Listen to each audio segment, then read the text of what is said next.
오늘은 이게 이 본문을 통해서 우리 인생이 살아가는 이유가 목적이 무엇인가 하는 것에 대해서 우리가 알기를 원합니다. 지난주까지만 해도요, 이 밤만 되면은 그래도 거리에처럼 화려하고 반짝거리는 크리스마스 데코레이션 장식을 보면요, 괜히 마음이 들뜨고 또 흥분되는 신나는 그런 기분이었는데요. 막상 크리스마스가 딱 지나고 나면은 그 순간부터 이게 화려했던 이런 장식들이요, 마치 갑작스럽게 빛바랜 종이들처럼, 색종이처럼 쓸쓸하게 보이면서 올해도 벌써 내 인생에 365일이 훌쩍 지나가 버렸구나 하는 그러한 마음이 쓸쓸하게 다가오기도 합니다. 올해의 마지막 주일인 오늘은요, 그래서 무엇 때문에 우리가 이 땅에 태어나서 살아야 되는가 하는 것에 관해서요, 단지 철학적인 그런 명제가 아니라 여러분, 우리 인생의 본질과 근원적인 이런 정체성에 관해서 우리가 같이 생각해 보기를 원합니다. 우리가 이 세상을 살아가는 이유가 무엇일까? 여러분, 뭐라고 생각하십니까? 어떤 사람은 자신들이 세우는 이런 여러 가지 대단한 꿈과 대단한 이 목표를 성취하고 떠나기 위해서 우리가 이 땅에 태어난 의미가 있다, 그렇게 생각합니다.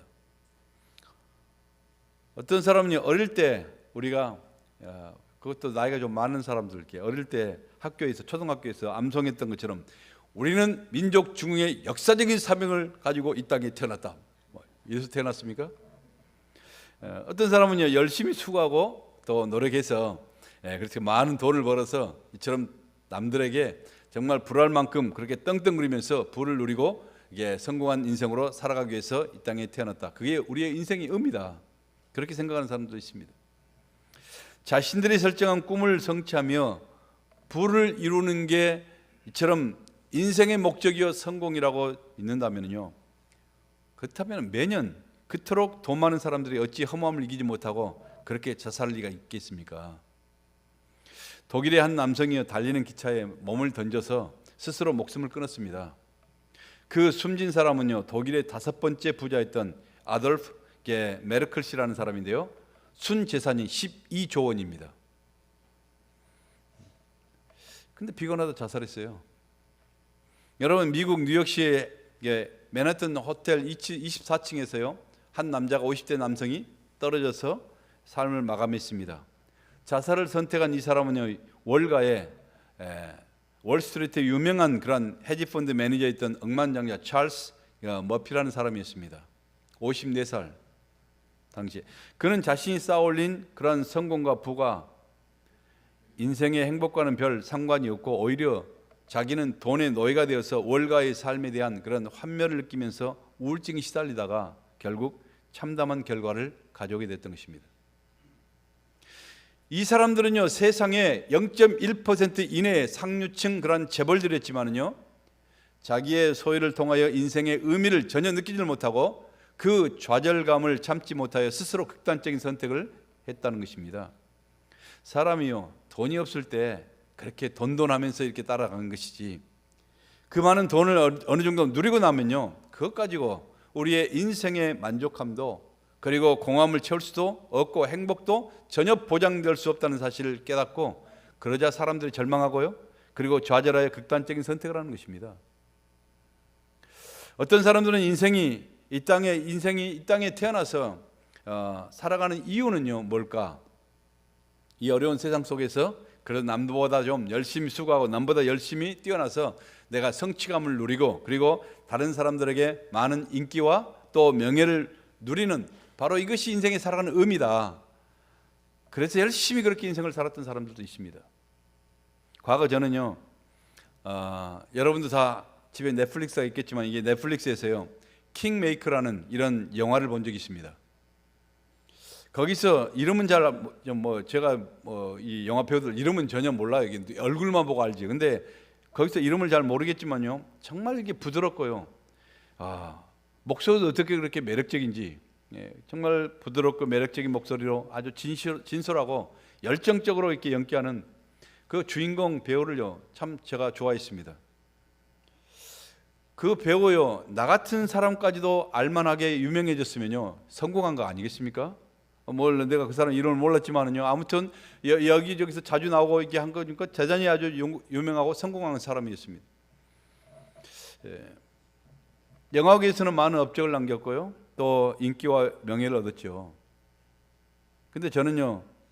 그 배우의 이름을 잘 알았지만은 이름을 잘 몰랐는데 요즘 들어서 겨우 이제 우리 제 아내가 이제 그 배우 이름이 누구란 걸 가르쳐 준 것입니다. 예, 그래서 그 이름을 알고 보니까요, 그 사람 이름이 이성균이라는 사람이 있어요. 지난주에 자살했다는 소식이 너무나 큰 충격을 받았고요. 정말 너무나 마음이 아팠습니다. 뭐 깊은 내막은 제가 스토리는 잘 모르겠지만은 아무튼 이렇게 그렇게 그래도 대단하게 인기를 얻고 이렇게 인생을 누렸다, 뭔가를 성취했다. 그런 한순간 부질없다는 것입니다. 이처럼 세상 속에서는요, 우리가 아무리 노력을 하고 아무리 애를 쓰고 뭔가를 이뤘다고 해서 이 땅에 이게 태어나 살아가는 이유를 알 수 있는 것이 결코 아니라는 것입니다. 우리가 이 땅에서 태어나 살아가는 이유가 뭘까요? 여러분, 우리는요, 진정한 왕의 자녀로서 우리가 살아가도록 우리를 부르시고 창조하신 진짜 킹메이커이신 바로 하나님께서 말씀해 주시는 것이 바로 진실 아니겠습니까? 그럼 하나님께서 우리에게 뭐라고 말씀하셨는가? 우리 요한일서 4장 10절 말씀에 한번 읽어보실까요? 한번. 사랑은 여기 있으니 우리가 하나님을 사랑한 것이 아니요 하나님이 우리를 사랑하사 우리 죄를 속하기 위하여 화목제물로 그 아들을 보내셨습니다. 사랑하는 자들아, 하나님이 같이 우리를 사랑하셨은즉 우리도 서로 사랑하는 것이 마땅하도다. 아멘. 자, 여기에서요, 사랑은 여기에 있으니 하면서 10절을 시작합니다. 사랑은 여기에 있으니, 진짜 우리가 붙잡을 수 있는 우리의 인생의 목적과 사랑은 바로 여기에 있다는 것입니다. 근데 여기가 뭐예요? 여러분, 이 10절 그 전에 9절을 읽어보면요, 거기에 대한 해답이 나옵니다. 이 세상에서 진짜 사랑을 발견하고 의미를 발견하는, 느낄 수 있는 것이 바로 이곳이다. 그것이 뭔가, 어딘가. 9절에요, 하나님이 자신의 독생자를 이 세상에 보내신 곳, 거기 어디입니까? 바로 십자가입니다. 십자가란 말입니다. 십자가는요, 하나님의 아들 예수 그리스도가 화목제물 되심으로 우리의 죄를 구원하신 하나님의 사랑의 절정이요, 바로 하나님의 사랑의 징표라는 것입니다. 그러므로 우리를 이 땅에 보내시고 우리를 살아가게 하신 이유는 뭐냐? 바로 사랑입니다. 우리의 왕의 자녀로서 이처럼 하나님의 그 놀라우신 우리가 사랑을 받고, 그리고 그 사랑을 누리고 그 사랑을 감사하며 그 사랑을 증거하면서 살아가기 위해서 우리가 이 땅에 태어났다는 것입니다. 아멘. 이 세상이 이보다 더 여러분 우리를 따뜻하게 만들고 우리에게 더 용기 있게 만들고 우리를 더 행복하게 만드는 그런 말이 어디가 있겠습니까? 세상에서 가장 귀한 복이라는 것은요, 여러분 전능하신 하나님의 사랑을 받는 것인 줄 믿습니다. 그 사랑을 누리며 그 사랑을 전해주는 것입니다. 며칠 전에요, 제가 이게 우리 그 콘도 앞을 지나가는데요, 어떤 부부가요 굉장히 크고 화려하고 아주 값비싼 이런 유모차를 이렇게 끌고 지나가는 것입니다. 일반적인 유모차 얘 하나 타면은 뭐 그때 작은, 이것은 뭐 2배나 커가지고 내가 봐도 정말 비싸게 생겼어요 이게. 그래서 그 값비싼 유모차를 탁 끌고 가는 것을 보면 속으로 이 집은 아마 쌍둥이를 낳았구나. 쌍둥이 유모차를 태워서 이렇게 이 고급 유모차로 끌고 가는구나. 그렇게 생각했는데요, 한참 가다 보니까 그 아이가 고개를 쏙 내미는 거예요. 근데 그 아이는 백인 아이도 아니고 동양인도 아니고 작은 삽살개 2마리가 고개를 쏙 내밀고 아주 거만한 모습으로 추위에 떨면서 지나가고 있는 나를 아주 불쌍한 듯이 나를 빤히 쳐다보고 있는 것입니다. 여러분, 이 개도요 주인의 사랑을 잔뜩 받으니까요 자존감이 높아가지고 지가 갠지 내가 갠지, 지가 사람인지 내가 사람인지 구별을 못하고요 아주 우아하게 그렇게 착 이게 있는 것입니다. 여러분, 개뿐이겠습니까?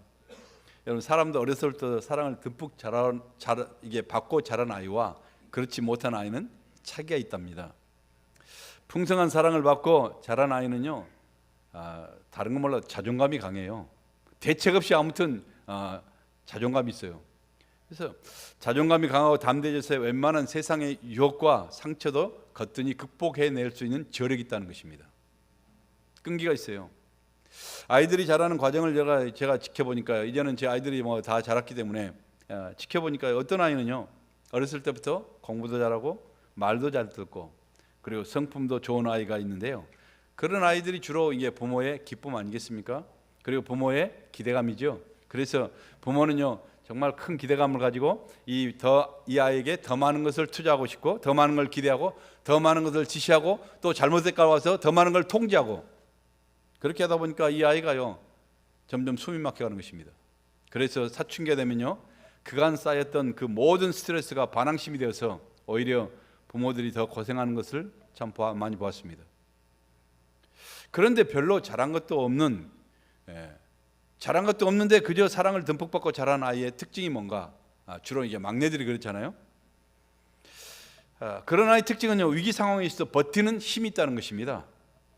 담대함이 있어요. 그런 아이는요, 어릴 때 보니까요, 내일 시험날이 다가와도 절대 당황하지 않습니다. 시험 준비가 전혀 되어 있지 않아도요, 결코 평정심을 잃지 않고 아무런 흔들림이 없이 내일의 컨디션을 조정하기 위해서 초저녁부터 오늘 불을 끄고 담대하게 잠을 잘 수 있는 이런 용기가 있습니다. 그래서 저는요, 밀림의 왕이 숫사자라는 이유를 알게 된 것이죠. 숫사자는요, 적들이 우글거리는 그런 정글에서도요, 낮에는 여유롭게 늘어져 잠을 잘 수 있는 그런 용기가 있다는 것입니다. 그렇게 여유롭게 적들 앞에서 낮잠을 즐기는 이런 숫사자를 건드는 사람은 사람이 아니죠. 건드린 동물은 아무도 없다는 것입니다. 공부도 잘하고 말도 잘 듣고 완벽을 추구하는 아이는요, 매번 시험을 볼 때마다 항상 불만이에요.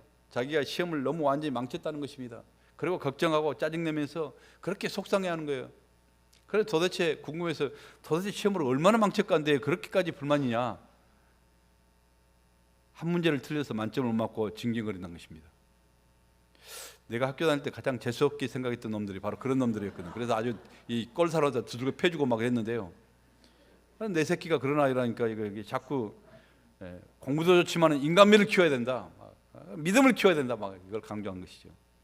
근데 내일 시험 보는데도요, 책을 보면 연필 자국 하나도 없이 깨끗하게 그런 책을 딱 보고는 그것도 째려보고 있어요.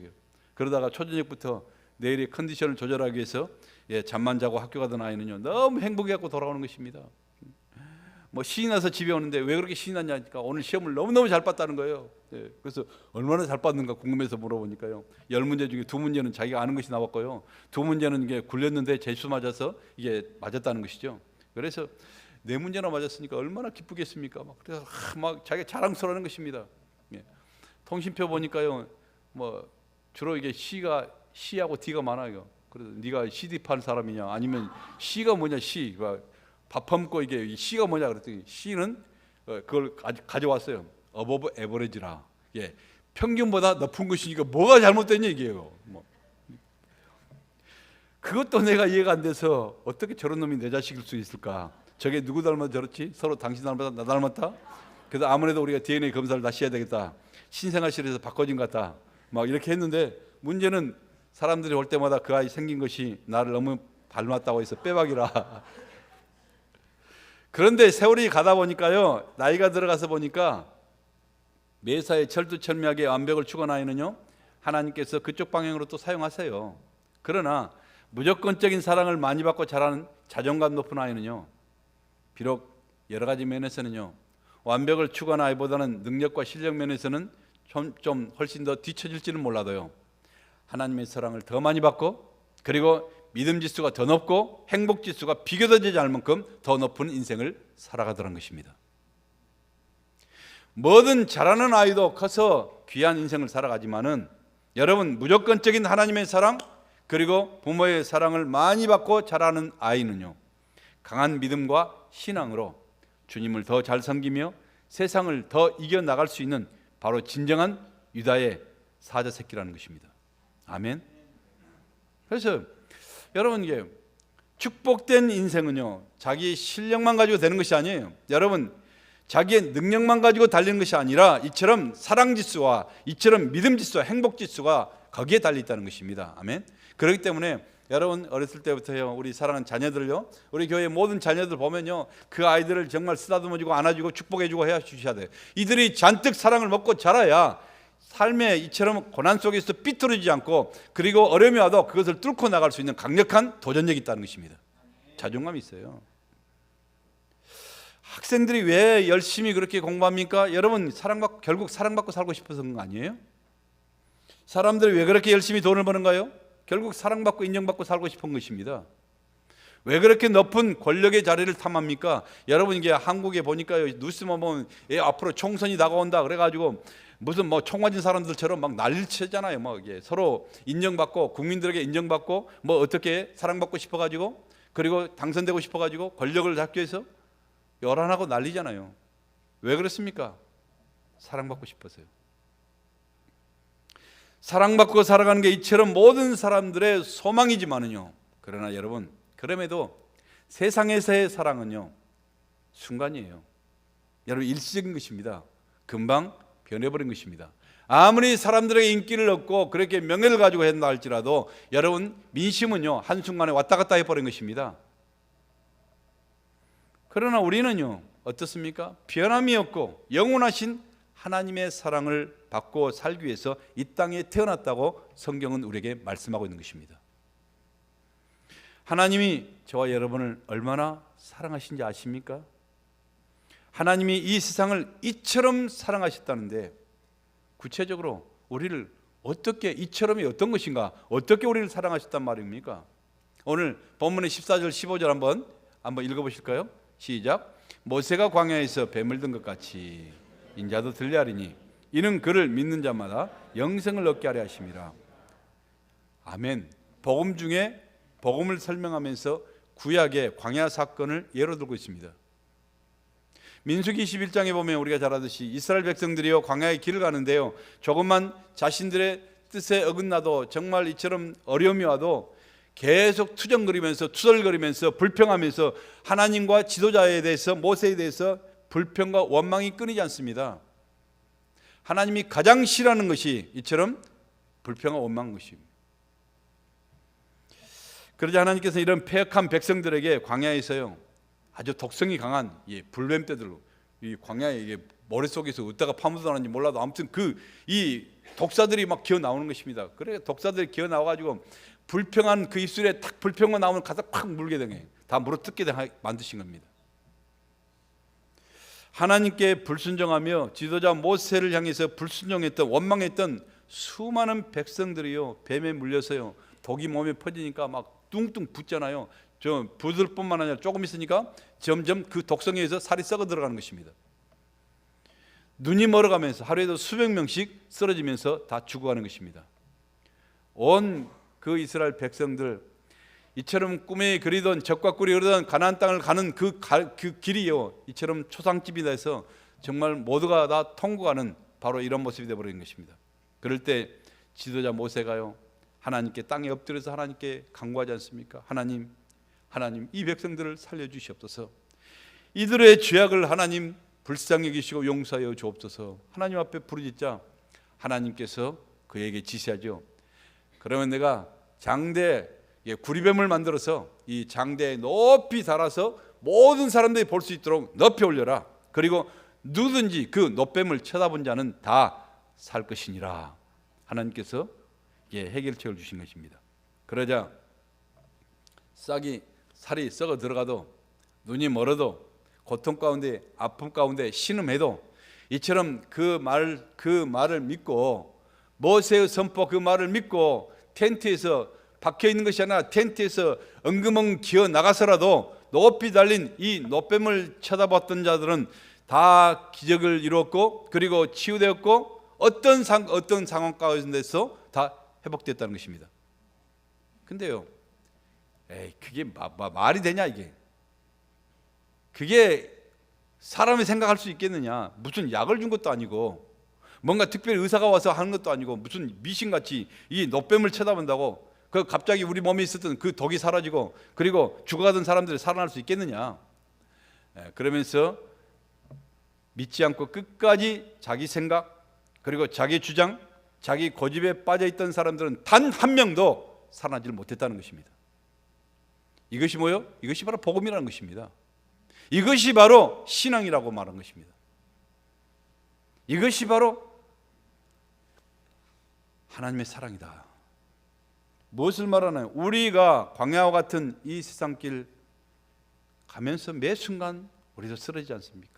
하나님을 때로는 거역하기도 하고, 하나님을 때로는 원망하기도 하고, 때로는 배반하기도 하고요. 그래서 마귀의 독에 물려서 때로는 우리의 삶에 신음이 있고 아픔이 있고 고통이 있고, 그렇게 하지만요, 하나님께서, 독생자 예수님께서 우리를 대신하여서 저주받은 바로 이 뱀의 형상이 되셔서 십자가에 높이 저주받은 그 모습으로 우리 대신 저주를 받고 달리실 때 대신 돌아가심으로 우리의 모든 죄를 다 담당하셨다는 것입니다. 과거에 누구든 노뱀을 쳐다보기만 해도 병든 자가 치유되고, 그리고 고통하던 자가 평안해지고, 그리고 뱀에 물려 죽어가던 모든 사람들이 다 살아났던 것처럼, 과거는요, 이처럼 구약은 신약의 그림자에 불과했습니다. 여러분, 그 그림자를 바라고 이제 실체가 왔으니 이 시간 우리를 위해서 십자가를 대신 지신 하나님의 아들 예수를 믿고 바라보면은 모든 죄에서 해방이 되고 상처와 절망에서 회복이 되며 영생을 얻게 된다고 주님 선포하고 있는 것입니다. 이제 누구든지 그리스도의 죽으심이 바로 나의 죽으심이요, 그분의 저주가 바로 나의 저주임을 믿고, 이제부터는 내가 아니라 바로 그분의 영으로, 내 모습이 아니라 바로 그분의 모습으로 내가 살아가겠노라고 고백하는 사람들은 다 이 시간도 구원을 받고 하늘의 생명을 얻고 영원한 천국의 영광을 누리게 되는 줄 믿습니다. 이 약속이 바로 하나님이 우리를 이처럼 사랑하셨다는 바로 그 뜻입니다. 또한 이처럼 사랑이 어떤 사랑인 줄 아시나요? 하나님이요, 자신의 본체이신 독생자 외아들 예수님을요, 성탄의 주인으로 이 땅에 보내셔서 우리의 죄를 대신하여 십자가에 죽게 하심으로 바로 우리가 잃어버렸던 생명의 길, 바로 천국의 길을 다시 열려주신 것입니다. 하나님의 아들이 노뱀처럼 이 저주의 그 십자가에 달려서 물과 피를 다 쏟아내면서 나의 하나님, 나의 하나님, 어찌하여 나를 버리시나이까, 고통 가운데 울부짖으며 부르짖지만은, 그러나 죄악으로 인해서 죽어야 될 그 영혼들을 구원해 주시기 위해서, 우리를 살려주시기 위해서 자신의 아들의 찢어지는 그 절규와 그 고통을 외면하여야 했던 바로 우리 하나님의 그 슬픔과 아픔을 무지한 우리 인간들이 과연 얼마나 알고 얼마나 깨닫고 있겠을까. 실제로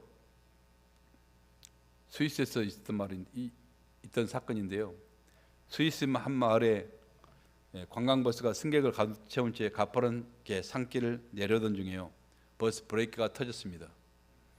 승객들은요, 극도의 공포에 몸을 떨었고요, 운전사는요, 어떻게 해서라도 버스가 전복되지 않도록 필사의 노력을 하는 것입니다.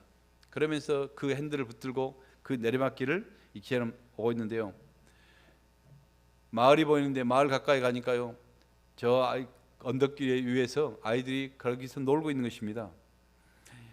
그 아이들을 보자마자 운전사는 미친 듯이 경적을 울리면서 빨리 피하라고, 빨리 이게 그 길을 비켜라고 신호를 하고 난리를 치는 것입니다. 그런데 아이들이 거의 다 비켰는데 딱 한 아이가 꾸물꾸물하면서, 그 아이가 좀 행동이 느리고 여러 가지 좀 이게 빠르지 않기 때문에 그 아이 하나 미처 피하지도 못하고 꾸물거리고 있는 것입니다. 운전사는 그 순간의 시간을 재면서 결단을 해야 됐습니다. 저 아이를 피하기 위해서 이 버스와 250명이 넘는 이 수많은 승객들과 함께 길가 낭떠러지로 떨어질 것인가, 아니면은 그 이 많은 승객들의 생명을 구하기 위해서 저 아이 하나를 희생시킬 것인가. 선택해야 되죠. 여러분은 어떤 선택을 하시겠습니까? 결국 그 운전사는요, 눈을 지그시 감고 그 어린아이를 치고서, 그리고 버스는 언덕에 처박히면서 무사히 다 멈췄습니다. 차에서 내리는 운전사는요, 미친 듯이 그 아이에게 달려가서 처참하게 버스에 깔려 죽은 핏덩이 아이를 끌어안고 통곡을 하면서 절규합니다. 사람들은요, 자기들을 살리기 위해서 어린아이를 희생시켰던 바로 그 운전사에게 고마움이 아니라 오히려 그를 질타하고 그 운전사를 향해서 욕을 퍼붓기 시작하는 것입니다. 비정한 사람이다, 어린아이를 죽인 살인자다, 그 사람에게 오히려 이처럼 욕을 퍼붓습니다. 그때 한 청년이 군중을 향해서 그렇게 부르짖고 외칩니다. 그 운전사를 제발 욕하지 마세요. 저 아이는 바로 그 운전사의 생명과 같은 바로 그의 외아들입니다. 당신들을 살리기 위해서 피눈물을 흘리면서 자신의 아들을 희생시킨 것이었습니다.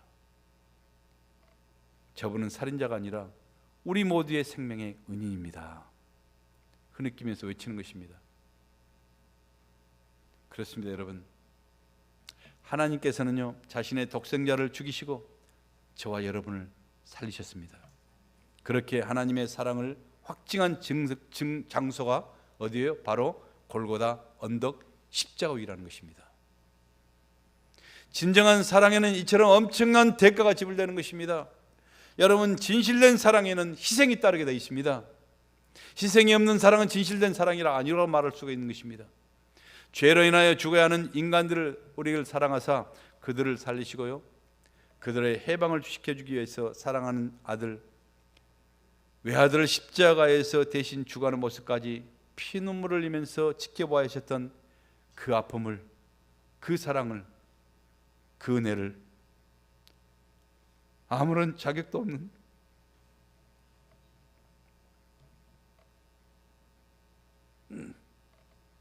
저와 여러분들에게 주신 것입니다. 참으로 우리 인간의 이성으로는 이해할 수 없는 그야말로 신묘막측하신 우리 하나님의 어메이징 그레이스 아니겠습니까? 천년이 두 번 지나가도 결코 이해할 수 없는 그 사랑, 우리가 어떻게 그 상처나고 고통스러운 그 하나님의 마음을 이해할 수 있으며 우리가 무엇으로 그 사랑과 그 희생을 보답할 수 있겠습니까? 그런데요, 우리 하나님은 그 엄청난 그런 여러 가지 희생과 사랑을 지금도 믿지 않고 지금도 부인하며 거부하고 있다면 결과가 어떻게 되겠습니까? 이미 믿지 않음으로 저주를 받은 것입니다. 여러분, 하나님의 그 사랑의 깊이만큼 도리어 엄청난 저주와 지옥의 불심판이 쏟아지는 것은 당연한 것 아니겠습니까? 그런데 정말 답답하고 불행한 것은요, 지금도 수많은 사람들이 하나님의 약속과 이 구원의 길을 마치 만화처럼 생각하고 저는 하나님의 진노의 불길을 농담으로 여기고 있다는 것입니다. 여러분, 얼마나 강팍한지 몰라요, 인간들이. 여러분, 지금도 마귀는 역사하고 있습니다. 마귀의 역사는 지금도 이처럼 하나님의 그 놀라우신 구원의 약속과 무한하신 사랑을 지금도 의심하게 만들고요, 믿지 못하게 사람들에게 맡고 있는 것입니다. 고린도후서 4장 4절 말씀에는요, 이런 말씀이 있죠. 한번 읽어보실까요? 그 중에 이 세상 신이 믿지 아니하는 자들의 마음을 혼미케 하여 그리스도의 영광의 복음의 광채가 비치지 못하게 함이니 그리스도는 하나님의 형상이니라. 아멘. 하나님의 말씀과 복음을 믿지 못하도록 하는 것이 누구라고요? 이 세상 신이라는 것입니다. 귀신이라는 게 마귀라는 것입니다. 마귀가 이 시간도 많은 사람들의 마음 가운데 이처럼 세상 신이 복음을 알지 못하도록, 깨닫지 못하도록, 느끼지 못하도록 막아버리고 있다는 것입니다. 여러분, 사람들의 마음을 흔들어서 혼미하게 만들어서 마치 약 먹은 사람들을, 약에 취한 사람들처럼 정신을 혼미하게 만들고 이처럼 정신을 나게 만들어서요, 복음을 생각하지 못하게 하고 믿지도 못하게끔 이처럼 역사하고 있는 것이 바로 마귀 역사라는 거예요. 세상의 우주만 모든 세상의 역사가요, 지금 이게 어디에 통제 있어요? 이처럼 어둠의 세상 신이 지배하고 있다는 것입니다. 그런데요, 저와 여러분이 거기에서 벗어나서 이처럼 그리스도의 복음을 안다는 것은 바로 성령님의 역사인 줄 믿습니다. 이처럼 마귀 역사는 끝나고 성령의 역사인 줄 믿습니다. 성령의 역사는요, 무슨 역사입니까? 하나님의 이 약속의 말씀과 사랑이 믿어지게 되는 것입니다. 믿어지게 하는 것입니다. 하나님의 사랑을 생각할 때마다 이처럼 식었던 여러분의 심장이 뛰게 하고, 그리고 여러분의 식었던 심장에 가슴에 뜨겁게 불같이 올라오게 하는 그 역사가 바로 성령님의 역사인 것입니다.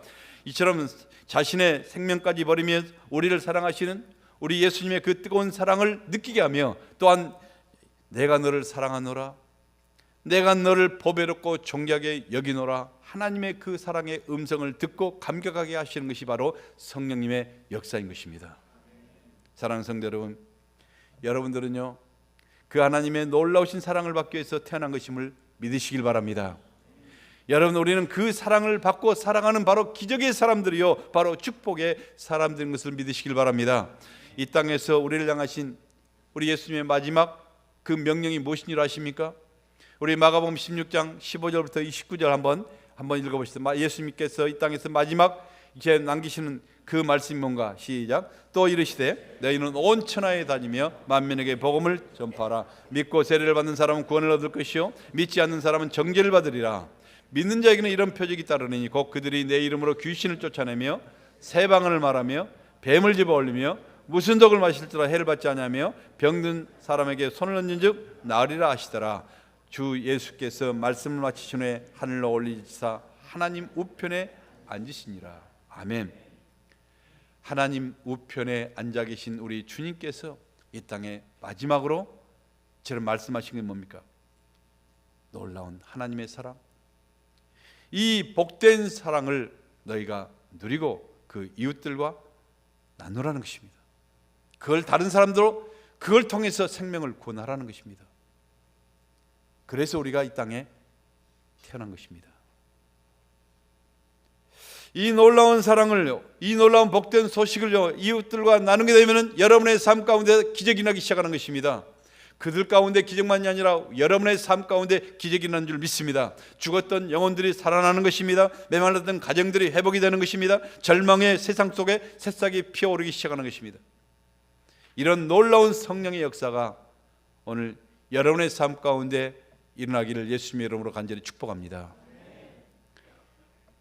어떤 보석상에서요, 보석을 이것저것 살피던 손님이요, 어떤 보석을 가리키면서 말합니다. 이 보석은 별로 그렇게 화려하지도 않고 별로 이게 좋아 보이지도 않는데 왜 그렇게 가격이 비쌉니까? 그러자 보석 주인은요, 아무 말 없이 그 보석을 두 손으로 가슴에 꼭 품에 안고 마치 어린아이를 감싸듯이 그 보석을 쓰다듬는 것입니다. 그러자 그 보석은요, 그 순간에 황홀한 무지갯빛으로 너무나 아름다운 영롱하게 빛을 발하기 시작하는 것입니다. 보석상 주인은 손님에게 말합니다. 이 오팔이라는 특별한 보석은요, 사랑스러운 손으로 쓰다듬고 감싸주면요, 그때야 아름다운 황홀한 빛을 내기 시작합니다. 여러분, 우리 주변에는요, 우리의 따뜻한 사랑의 손길이 닿을 때 보석이 되는 사람들이 지금도 여러분의 사랑의 손길을 기다리며 숨어 있습니다. 수많은 사람들이 숨어 있습니다. 2023년 이제 한 해가 저물어 갑니다. 이제 새해는 여러분들 주위에 많은 사람들을 하나님의 사랑으로 쓰다듬어 빛을 발하는 보석들이 되는데 쓰임받는 받기를 우리가 기도하시길 바랍니다. 하나님이 여러분을 사랑하십니다. 하나님이 저와 여러분을 죽기까지 사랑하셨습니다.